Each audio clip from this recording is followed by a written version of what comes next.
Hello, I'm Robert Martinez, State Historian of New Mexico, and this is New Mexico History in 10 minutes. El día de San Lorenzo fue un día muy poderoso. That's a line from an indita about cautivas in New Mexico in the 1800s, but it's very descriptive of what happened around the day of St. Lawrence, August 11th, in 1680, when the pueblos united to drive the Spanish out. Before the American Revolution of 1776, before the French Revolution of 1789, New Mexico had a revolution in 1680. The pueblos had had enough of Spanish economic systems, Spanish political systems, and Spanish religious systems, and decided that's enough. So this happens in history, okay? I want to talk a little bit about that because revolutions, riots, revolts, they happen when people are tired of being oppressed, when they get tired of injustice, and they get tired of not being heard. New Mexico in the 1600s was a very unhealthy colony of Spain. There was a lot of friction between priests on the one hand and governors on the other, and the Pueblo people and the Hispanic colonists were caught in the middle. Fray Esteban de Perea, around 1630, he had some very unkind things to say about New Mexico. He looked down on the local Hispanic population, seeing our ancestors as immoral and superstitious and not very good Catholics. And he also looked down on the Pueblo people, who he saw as being a bad influence on the Hispanic people. And you see this back and forth, priests writing that they don't like the Hispanic people because they think they're a bad influence on the Pueblo people. Governors would come and say unpleasant things about the local Hispanics.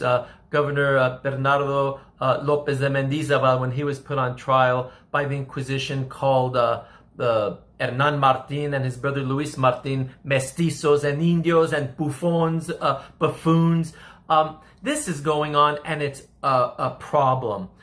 You also have people moving up here, bringing other surnames like Lucero de Godoy in the 1620s, Garcia de Noriega, Trujillo. They're all from Mexico City and Zacatecas. Hurtado. They're coming about a generation after the Oñate colonists, and they're contributing to the mixing of cultures. We have a lot of Inquisition documents dealing with witchcraft and sorcery, brujeria and hechiceria, love magic, and most of the people who are involved are Spanish or mixed blood, mestizos, mulattos. The Garcia Holgado family are described as Africans and mulattos. These people are back and forth. There's a lot of gossip. There's a lot of superstition, a lot of affairs going on. So it's quite an exciting place. But what you see happen when the Pueblos revolt, they unite under one leader, Pope, and you can imagine these runners, these Pueblo runners, crisscrossing the mesas along the Rio Grande, going from Pueblo to Pueblo with their quipu, a little rope like with knots on it, kind of like a rosary, counting the days down to the revolt. Not all the Pueblos were on board.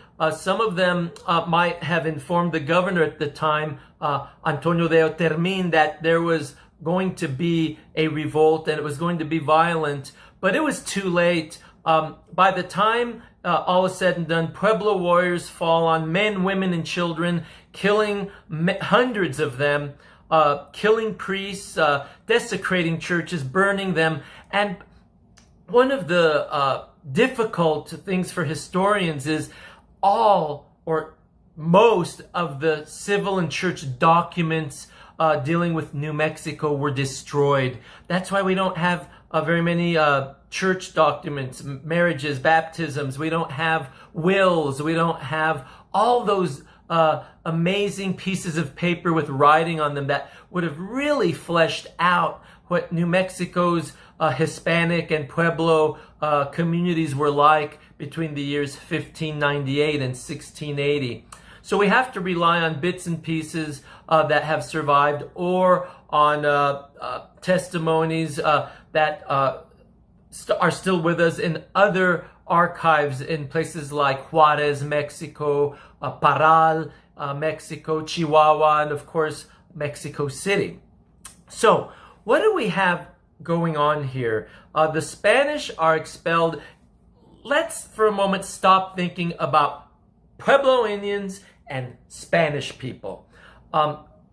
The fact is, there was a lot of back and forth. Jose Antonio Esquivel has written extensively about different members of Hispanic families who were part Puebloan, who were translators, who were culture brokers, and it went the other direction too. Pueblo families who were heavily involved at every level with Hispanic families. So in a way, this Pueblo revolt was almost like a family argument, very violent, but nonetheless, these people were closely related, intimately connected. So by the time the revolt happens and they are all hiding in Santa Fe, the survivors, whoever could make it to Santa Fe went there to be with the governor and the soldiers that were there.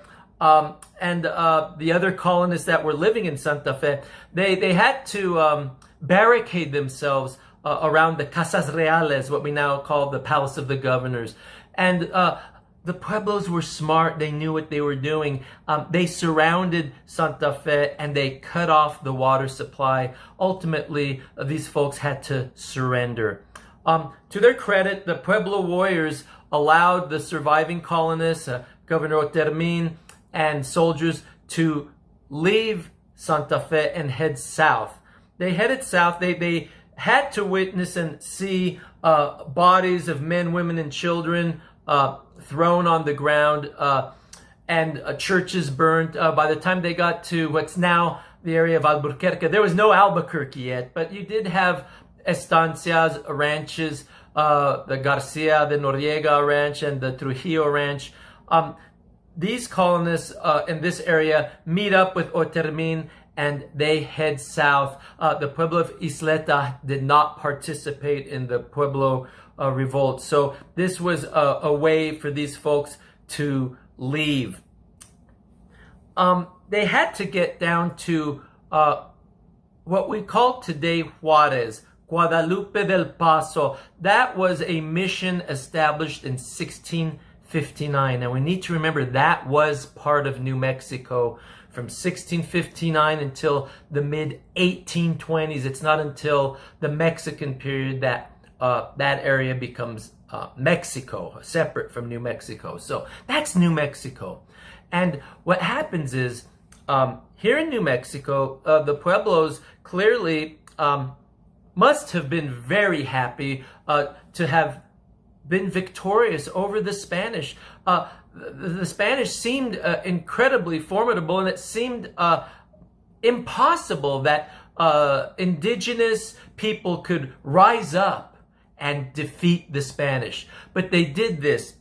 And Popé actually started what we could call the first ever movement to decolonize. You've heard that term recently, decolonizing your diet, decolonizing your culture. Well, he started that. He and the victorious Puebloans said, let's stop being Spanish. So we have to remember the Hispanic people who were refugees heading south. We have documents. They wrote down everyone. They described the men, women, and children. And they described them having long, thick black hair, round faces, flat noses. These are the Hispanic people. So clearly there had been some intermixing. And some are described as light-haired and light-eyed. So that's what happens when these folks are mixing. But the Pueblo people have also changed. They are also people who have lived under Spanish rule for 3 generations. So Popé says, that's it. We're no longer Spanish. We're going back to our Pueblo ways. He doesn't say it in English. He might have said it in Spanish so everyone could understand. We don't know. I don't know. But we know that he communicated to them by telling them, we're no longer Catholic. You're no longer Catholic. If you were married by a priest, you are no longer a Catholic couple. Separate and go with someone else. You're going to be a Pueblo couple now. And if you were baptized, go to the river, wash off your baptism, and now we're going to be Puebloan and go back to pre-contact, pre-Spanish ways. Well, easier said than done. Next time I'll talk about what happened in the Pueblo world from 1680 to 1692 and what was happening to those refugees, those Spanish colonists who were driven out. What happened to them? Where'd they go? And we'll see what their fate turns out to be. Hasta pronto. Until next time.